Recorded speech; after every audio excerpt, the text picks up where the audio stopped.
امام نسائی کا واقعہ بتانا چاہتا ہوں۔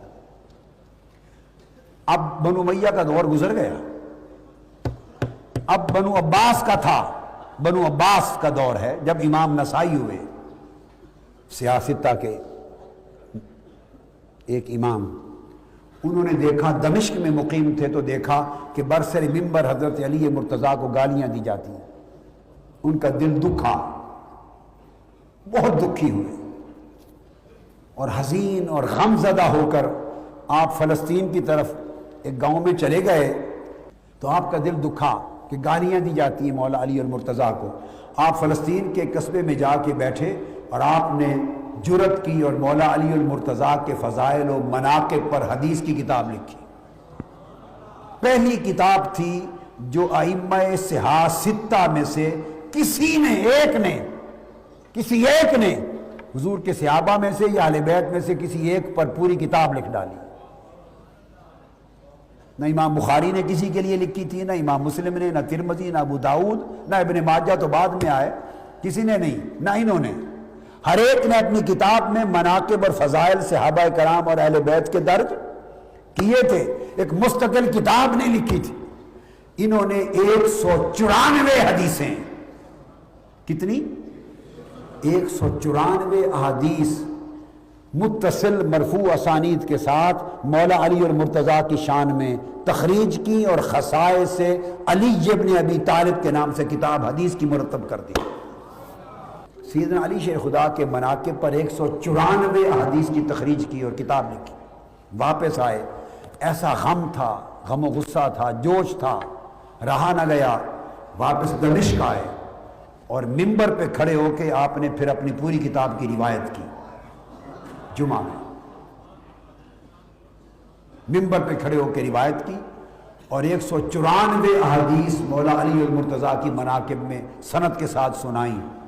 وہ جو خارجی تھے، دور حالانکہ بنو عباس کا تھا، مگر دمشق میں اثرات اب تک پرانے بنو امیہ کے پیدا کردہ موجود تھے اور خوارج بھی مل جل گئے ہوئے تھے، ایک معجون بن گئی تھی، کیونکہ خارجیوں کو اناد تو دراصل مولا علی المرتضیٰ سے بن گیا تھا، چونکہ انہی کے ساتھ جنگیں ہوئی، انہوں نے ہی جنگیں کی اور ان کا مقاتلہ کیا اور خاتمہ کیا۔ اور آج تک خارجی کی علامت یہ ہے کہ اسے مولا علی المرتضیٰ کا نام سن کے قبض ہو جائے گی، اس کے چہرے پر انقباض ہو جائے گا۔ یہ خارجی عقیدہ ہے جو محبت اہل بیت سے کنارہ کشی کرتا، گریز کرتا ہے۔ آپ نے جب یہ کتاب کی روایت کی تو کھڑے ہو گئے بنو امیہ میں سے خوارج، انہوں نے کہا کہ اس طرح کی منقبتیں اور فضیلتیں اب حضرت امیر معاویہ کی شان میں بھی ہمیں سناؤ۔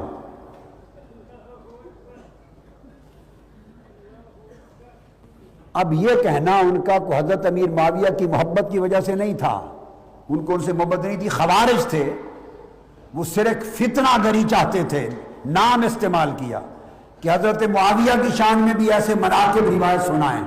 آپ نے جواب دیا ایسے مناقب و فضائل ان کی شان میں آقا علیہ السلام نے فرمایا ہی نہیں ہے، میں تمہیں کہاں سے سناؤں؟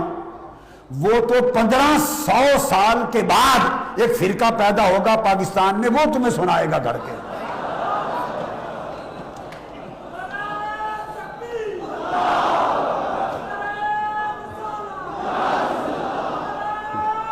وہ تو 1400-1500 سال کے بعد ایک فرقہ پیدا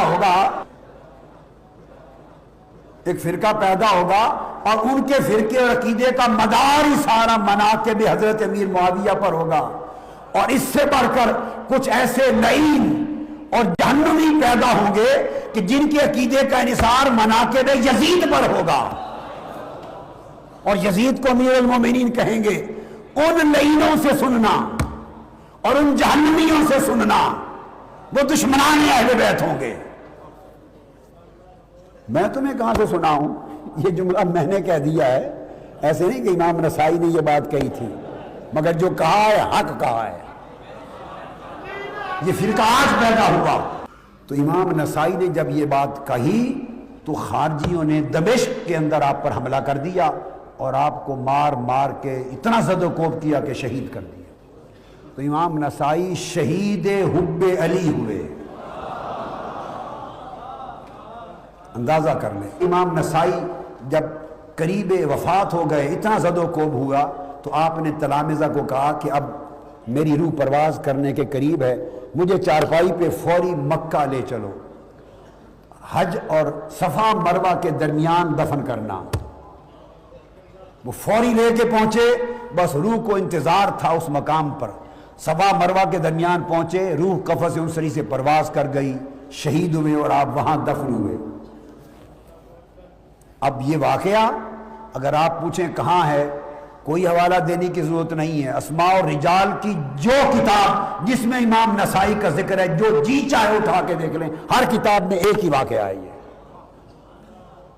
اس واقعے پر کوئی رد و قضا اور کوئی اختلاف و نزاع نہیں ہے۔ امام نسائی کے حالات میں، اسماء اور رجال میں اور ائمہ اور حدیث کے احوال میں جو کتاب ائمہ کی اٹھا کے دیکھ لیں، آپ کو ان کی وفات کا یہی سبب ملے گا۔ ایک حوالہ دینے کی بھی ضرور، ہر کتاب میں یہی ہے۔ یہ ماحول تھا، واقعہ تو ہو گیا ختم۔ اب میرے ذہن میں آیا کہ وہ صفا مروہ کے درمیان انہوں نے وصیت کیوں فرمائی کہ مجھے دفن کرنا؟ اب یہ تو کتابوں میں نہیں ہے۔ جب میں نے پڑھا تو ایک سوال ابھرا کہ صفا مروہ کے درمیان کیوں فرمایا؟ تو دل میں اللہ پاک نے القاء کیا اور میرے دل میں یہ جواب مجھے اس سوال کا ملا، اور یہ ایک ذوقی بات تھی، اور جہاں جو لوگ جن کو حاضری نصیب ہوتی ہے ان کو سمجھ آ جائے گی کہ چونکہ حضرت علی کے مناقب پر شہید ہوئے تھے، صفا مروہ اس لیے کہا کہ صفا اور مروہ کے درمیان باہر کی طرف محلہ بنو ہاشم ہے، وہیں مولا علی اور مرتضیٰ کا گھر تھا، وہیں حضرت خدیجہ الکبریٰ کا گھر تھا، وہیں سیدہ فاطمہ، تو تمام بنو ہاشم، حضرت عبد المطلب اور حضرت عباس، کل بنو ہاشم، باب بنی شیبہ، بنو عباس، جب صفا مروہ آپ کرتے ہیں تو آپ کو سارے دروازے محلہ بنو ہاشم کے اندر کھلتے نظر آتے ہیں۔ انہوں نے کہا کہ اس جگہ جا کے دفن کرو جہاں سے حضور کے اہل بیت اور بنو ہاشم اور علی کا آنا جانا تھا، جس زمین پر ان کے قدم لگتے تھے وہی قبر بن جائے۔